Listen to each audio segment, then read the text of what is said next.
Hello everybody, welcome to Break Remake. I'm your host Joan. Today I'm going to show you how to make this. Well, how to finish this. This is part 2 of bead weaving. I'll show you how to finish up your work and take it off the loom. Let's get started. I'm going to loosen this side. I'm going to have to hold everything pretty carefully because it likes to jump. Oh, righty tighty lefty loosey. There. I have to hold it pretty tight. It wants to pop off. This one I will release as well. And then I can roll my work up and over so I have more room to weave right here. So I'm going to tighten this. I'm going to draw back on this so it's nice. And I'm at 5 3/4 inches. I want to be at a solid 7. So I'll bring my bead weaving down to this 7-inch mark.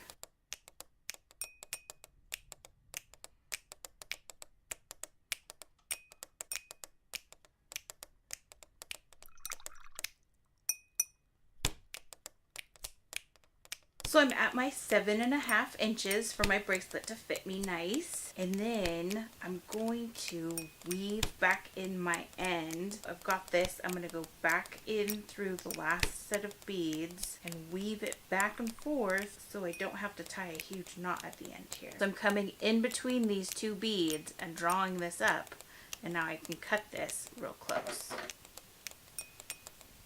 Now we can take the work off the loom so it doesn't matter if it pops a little. And I'm going to take my needle and I'm going to weave in all of these ends. I guess this might have been easier to do still on the loom. So I'm going to take this, I'm going to weave it back and forth a bunch of times, just like I did with the last thread, and then cut it off. I totally shortchanged myself with the end threads here, so you may want to leave them 4 inches long hanging off the sides because I'm having a heck of a time. I have to rethread my needle every time. It happens. Now that we have our work off of the loom, we're going to take these 2 threads and we're going to weave it back and forth into the work. Same with these 2 threads, back and forth through the work.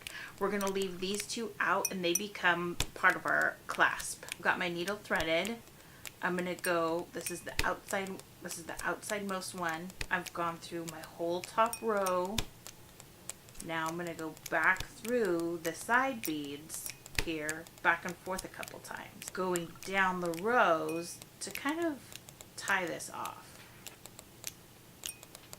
There, I feel good about, I went 1, 2, 3, 4, 5 rows, 6 rows down. That's fine. We can cut it off here. Cut it off and let it float inside. Now I'll do the same for this one, weaving it back and forth. Same with the 2 out here on the ends. I'll start weaving those back and forth.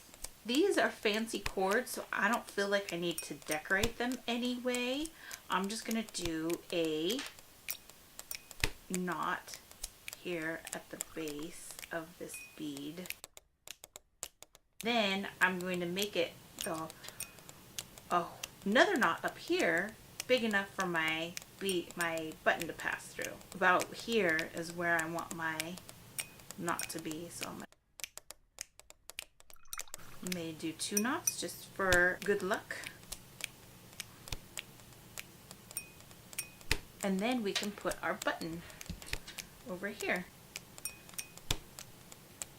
Right, got that side done.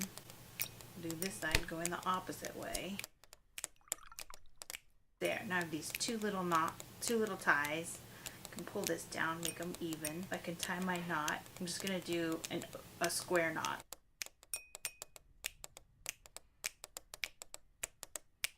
I've done bead weaving before, but this project showed me that you need to leave your tails super long so you can weave them in. You need to take your wrist measurement and minus 1 inch so you can have room for your closure and not make your bracelet too big. I actually kind of like the way this turned out, but I had to do some zhuzhing to make it look really good. Let me know if you have any questions and I will make you a playlist, maybe it'll pop up here, of all the bead weaving videos that I like. See you next time. Bye.